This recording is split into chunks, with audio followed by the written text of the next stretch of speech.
ನಿಮಿಷ. ಹುಬ್ಳಿ ಧಾರವಾಡ ಸೆಂಟ್ರಲ್ ನಲ್ಲಿ ಶೆಟ್ಟರ್ ಅವ್ರಿಗೆ ಹಿನ್ನಡೆ ಆಗಿದೆ. ಮಹೇಶ್ ತೆಂಗಿನಕಾಯಿ ಅವ್ರಿಗೆ ಜೈಕಾರ ಹಾಕ್ತಿದಾರಂತೆ ಅಲ್ಲಿನ ಬಿಜೆಪಿಯ ಕಾರ್ಯಕರ್ತರು. ಒಂದ್ ಕಡೆ ಅಥಣಿಯಲ್ಲಿ ಸೌದಿ ಅವರು ಮುನ್ನಡೆಯಲ್ಲಿದ್ದಾರೆ, ಇತ್ತ ಶೆಟ್ಟರ್ ಅವರು ಹಿನ್ನಡೆ. ಮಲ್ಲೇಶ್ವರಂ ಬಿಜೆಪಿ ಕಚೇರಿಯಲ್ಲೂ ಸಂಭ್ರಮಾಚರಣೆ ಅಂತ ಯಾಕೆ ಗೊತ್ತಿಲ್ಲ. ರವಿ ಸರ್, ನೀವು ಅಂದ್ರೆ ನೀವು ಒಪ್ತಿರೋ ಇಲ್ವೋ, 1 ಸೀಟ್ ಗೆಲ್ಲಕ್ ಹೋಗಿ 11 ಸೀಟ್ ಕಳ್ಕೊಂಡ್ರು ಅಂದಂಗ ಆಯ್ತಾ ಇಲ್ಲಿ. ಶೆಟ್ಟರ್ ಮೇಲೆ ಪ್ರತಿಷ್ಠೆಗಾಗಿ ಅವ್ರು ಯಾರು ಅವ್ರು ಉಳಿದಿದ್ದು, ಲಕ್ಷ್ಮಣ್ ಸವದಿ ಅವ್ರು ಉಳಿದಿದ್ರೆ ನರೇಟಿವ್ ಆಂಟಿ ಲಿಂಗಾಯತ್ ಅಂತ ಆಗ್ತಾನೆ ಇರ್ಲಿಲ್ವಲ್ಲ. ಅಲ್ಲ, ನಮಗ್ ಚರ್ಚೆಗೆ ಒಂದೆರಡು ವಿಷಯ ಕಮ್ಮಿ ಆಗ್ತಿತ್ತು, ಅದು ಬೇರೆ ಪ್ರಶ್ನೆ. ನೋಡಿ, ಒಂದು ಜಗದೀಶ್ ಶೆಟ್ಟರ್ ಅವರು ಮಾಡಿರ್ತಕ್ಕಂಥದ್ದು, ಅವರು ಒಂದು ಮನೆ ನನಗೆ ಚೆನ್ನಾಗಿ ಗೊತ್ತು. ಅವರ ಚಿಕ್ಕಪ್ಪ ಎಸ್ ಶೆಟ್ಟರ್ ಮತ್ತು ಅವ್ರ ತಂದೆನೂ ಕೂಡ ಅಡ್ವೊಕೇಟ್, ಇವ್ರನ್ನೂ ಕೂಡ ಅಡ್ವೊಕೇಟ್. ಅವರು 3 ಸರಿ ಮೇಯರ್, 1 ಸರಿ ಅಲ್ಲ. ಜಗದೀಶ್ ಶೆಟ್ಟರ್ ಅವ್ರ ತಂದೆ 3 ಸರಿ ಮೇಯರ್. RSSನ ಮನೆ, ಜನಸಂಘದ ಮನೆ. ನಮ್ಮ ಪ್ರಧಾನಮಂತ್ರಿಗಳು ಯಾರ್ಯಾರು ಆಗಿದ್ದಾರೆ ನಮ್ಮ ದೇಶದಲ್ಲಿ ಬಿ ಜೆ ಪಿಯಿಂದ, ವಿಪಕ್ಷ ನಾಯಕರು ಯಾರ್ಯಾರಾಗಿದ್ದಾರೆ ಬಿ ಜೆ ಪಿಯಿಂದ, ಅಂಥ ಮನೆ ಕಾಂಗ್ರೆಸ್ಗೆ ಹೋಗ್ತಾರೆ ಅಂತ ಅಂದರೆ ನೀವು ಅನ್ಇಮ್ಯಾಜಿನಬಲ್. ಹೌದು.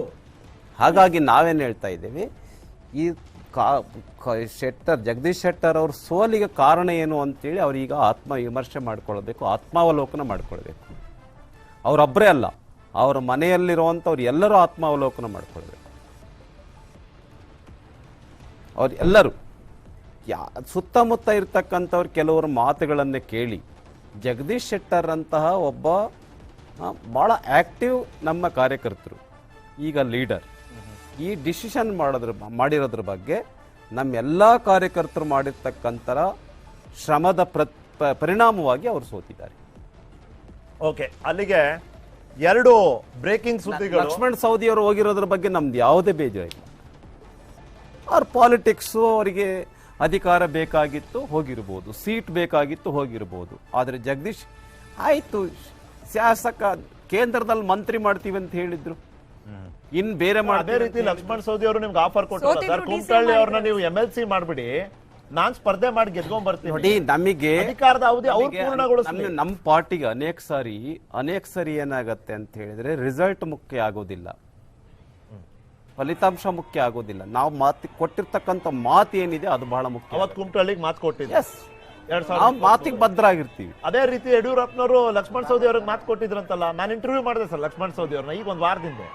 ಅವ್ರ ಮನೆಯಲ್ಲೇ ಕುತ್ಕೊಂಡು ಮಾತು ಕೊಟ್ಟಿದ್ರಂತ ಯಡಿಯೂರಪ್ಪನವರು. ನನ್ನ ಗಮನಕ್ಕೆ ಬಂದಿಲ್ಲ, ಅದು ನನ್ನ ಗಮನಕ್ಕೆ ಬಂದಿಲ್ಲ. ನಾನು ಗಮನಕ್ಕೆ ಬಂದಿರತಕ್ಕಂಥ ವಿಷಯದನ್ನ ನಾನು ಚರ್ಚೆ ಮಾಡ್ತೇನೆ. ನಾವು ಏನ್ ಮಾತು ಕೊಟ್ಟಿದ್ದೇವೆ ಪಾರ್ಟಿಗೆ, ಅದಕ್ಕೆ ಪಾರ್ಟಿ ಬದ್ಧವಾಗಿದೆ. ಇದೊಂದು ರಿಸಲ್ಟ್ ಮೇ ಎನಿಥಿಂಗ್. ಆಯ್ತು. ಅಲ್ಲ, ಈಗ ಇನ್ನೊಂದು ಬ್ರೇಕಿಂಗ್ ಸುದ್ದಿ ಮೂಲಕ ಇನ್ನೊಂದು ಪ್ರಶ್ನೆ.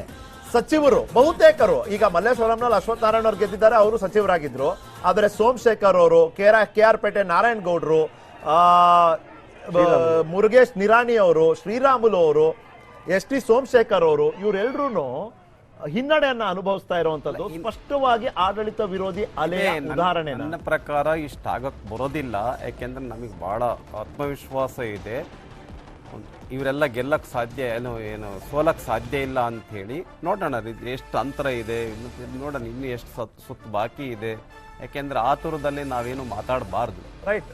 ಅಲ್ಲ, ಈಗ ಹಿನ್ನಡೆನೇ ಆಗ್ಬಾರ್ದು, ಒಂದು ಪರ್ಫಾರ್ಮೆನ್ಸ್ ಆಧಾರದ ಮೇಲೆ ಇದ್ದಿದ್ರೆ ಇವ್ರು ಹಿಂದೆನೆ ಹೋಗ್ತಿರ್ಲಿಲ್ಲ. ಫಾರ್ ಎಕ್ಸಾಂಪಲ್, ಚಿಕ್ಕಬಳ್ಳಾಪುರ ಸುಧಾಕರ್ ಅವರು ಕೋವಿಡ್ ಸಂದರ್ಭದಲ್ಲಿ ಆರೋಗ್ಯ ಸಚಿವರಿದ್ದವರು. ಹ್ಯಾಡ್ ಈ ಪರ್ಫಾರ್ಮ್ಡ್ ವೆಲ್, ಅಭೂತಪೂರ್ವ ಗೆಲುವು ಅಂತ ನಾನು ಘೋಷಣೆ ಮಾಡಿದೆ. AR ಕೃಷ್ಣಮೂರ್ತಿ ಅವರು ಒಂದೇ ಹೋಟೆಲ್ ಸೋತಿರೋ ಉದಾಹರಣೆ. ಹೌದೌದು, ನೋಡೋಣ.